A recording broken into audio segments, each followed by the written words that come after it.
¿en qué teorías está basado esto, ¿no? ¿Por qué pensamos que el eneatipo puede estar determinado por la infancia? Bueno, pues primero tenemos que estudiar la teoría psicoanalítica de Freud y Erikson, ¿no? Que son unos médicos, ¿no? Erikson fue un psicólogo y psicoanalista y Freud, bueno, Freud es el médico neurólogo por excelencia, ¿no?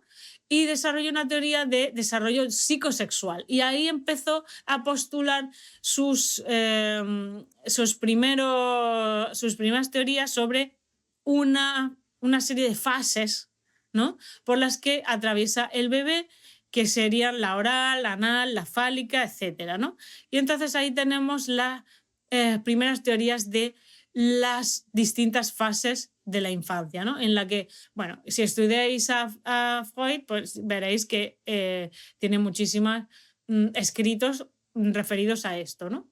Luego está la teoría del apego, también del psicoanalista John Bowlby.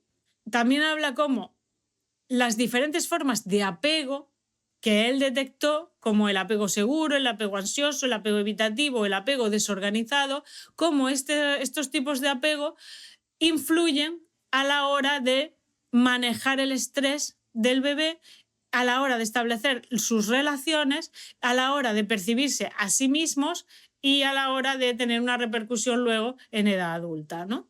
También están los estudios que realizó Mary Ainsworth, que fue también una psicóloga, que encontró también en los patrones de apego, ¿no? En los distintos tipos de apego, pues una manera de predecir los futuros comportamientos sociales que iba a tener el individuo, ¿no?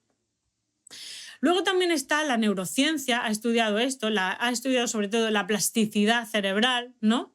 Y entonces ha demostrado que las experiencias tempranas, principalmente las experiencias adversas, los conflictos, ¿no? Pues moldean la arquitectura cerebral. Luego también hay investigaciones relevantes. Aquí os voy a pasar investigaciones, estudios y de todo, ¿no? Por ejemplo, el modelo de aprendizaje social de Albert Bandura, que fue también un psicólogo, ¿no? Y elaboró una teoría del aprendizaje social, ¿no? Y entonces sugirió que los niños adquieren esos rasgos de personalidad observando e imitando a sus padres. Por eso hay muchos niños que se parecen mucho a sus padres, que tú has visto cómo se comportaba tu padre y entonces tú has adquirido, ¿no? Esa forma de comportarte también, ¿no? Como veis, aquí no hay base biológica ninguna, es simplemente tú ves a tu padre, tú captas no sé qué y entonces tú lo amoldas y lo aplicas a ti mismo, ¿no? Luego está la epigenética, ¿no? Que también ha demostrado que esas experiencias infantiles pues, pueden influir a la hora de expresar tu propia genética. Y esto es súper interesante porque además es lo que vamos a aplicar en este curso.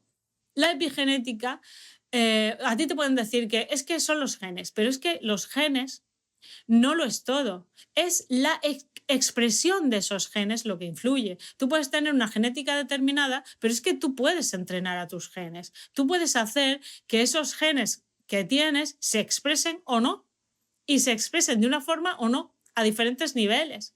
¿Entendéis? Entonces, el hecho de tener una genética, una biología concreta, no va a condicionarte para nada, porque tú puedes moldearlos. ¿Entendéis? Entonces, esto es lo que estudia la epigenética, ¿no? Que puedes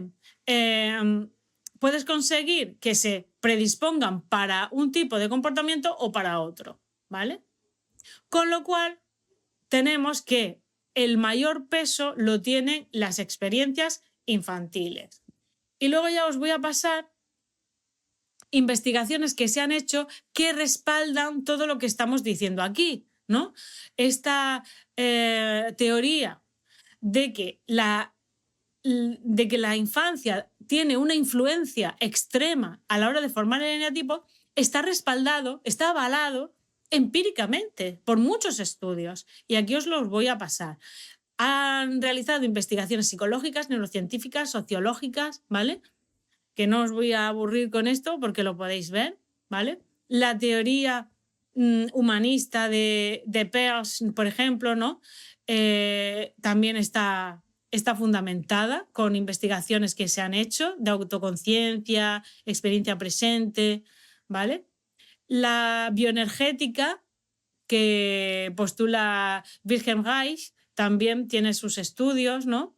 Sus investigaciones respecto al tema de los bloqueos musculares y al estrés emocional, ¿no? Que es que Reich encontró relación a la hora de fijar esas adaptaciones a través de experiencias y plasmarlas, ¿no? A través de bloqueos musculares que se producen en el cuerpo, ¿vale? Entonces, tu cuerpo, ahí empezó a verse que tu cuerpo se moldea y se estructura en base a esas experiencias percibidas por la psique. Entonces, la psique tiene una repercusión en el cuerpo y esto es un concepto clave para entender todo esto, ¿vale? Luego también hay estudios neurocientíficos, ¿no? Desarrollados sobre todo, por ejemplo, el modelo del cerebro triuno de Paul MacLean, que es imprescindible para entender por qué sentido tiene el tema de las tríadas en el eneagrama, por qué hay 3 tríadas, y esto está basado porque existen como el cerebro tiene como 3 partes, ¿no? Que se fueron creando, por así decirlo, fuimos evolucionando, las especies fueron evolucionando y fueron incorporando capas cerebrales que fueron formando los distintos tipos de animales. Al principio todos los reptiles, ¿no? Los anfibios tenían un solo cerebro, que ahora se llama el cerebro reptil, ¿no? Porque procedía de esos animales. Luego se fueron configurando más capas y entonces formaron el cerebro de los primeros mamíferos y luego posteriormente se creó el tercero, que fue la capa externa, el neocórtex, que son los que tenemos los humanos, ¿no? El cerebro racional. Por lo tanto, esas 3 capas residen en todos los seres humanos, con lo cual a la hora de tomar una decisión, esos 3 cerebros están como en contradicción. Tienen que tomar una decisión entre los 3 y hay uno que es el que prioriza la decisión y la acción a tomar. Porque todo es como un panel de mandos, el cerebro es como un panel de mandos y si hay 3 departamentos, hay uno que es el que tiene más peso. Entonces, el que tenga más peso es el correspondiente a tu triada dentro del eneagrama. Si tu triada del eneagrama es el instinto, el cerebro reptil es el que tendrá más peso a la hora de tomar decisiones de actuación, ¿vale? Y luego, la teoría de Claudio Naranjo, el eneagrama y los patrones de personalidad, también hay un estudio de investigación que es el de Daniels y Price, que se hizo en 2009, que es un estudio exploratorio que encontró correlaciones entre los tipos del eneagrama y ciertos estilos de apego, lo que sugiere perfectamente que existe una influencia en la infancia a la hora de desarrollar un tipo de patrón de personalidad u otro, ¿no? Luego también hay estudios sobre estilos parentales, ¿no? Que se hizo en los años 60, que también estudiaron que determinados tipos de educación, determinados tipos de crianza, ¿no? Pues influye a la hora de que esos padres tengan una influencia particular en el niño, ¿no? Tenga un estilo autoritario de educación, formará un tipo de adaptación en el niño, ¿no? Para poder satisfacer a ese padre autoritario. O, por ejemplo, un padre negligente, un padre ausente, ¿no? Bueno, padre o madre, ¿no? Padres ausentes, padres estrictos, padres indulgentes, padres permisivos, todo ese tipo de educación, eso va a generar que el niño se adapte a esos padres. Y eso también hay estudios que corroboran que efectivamente se producen estas diferencias en función de esa educación, esa crianza, ese modo de crianza, ¿no? Y esto se ha ido haciendo a lo largo de los años.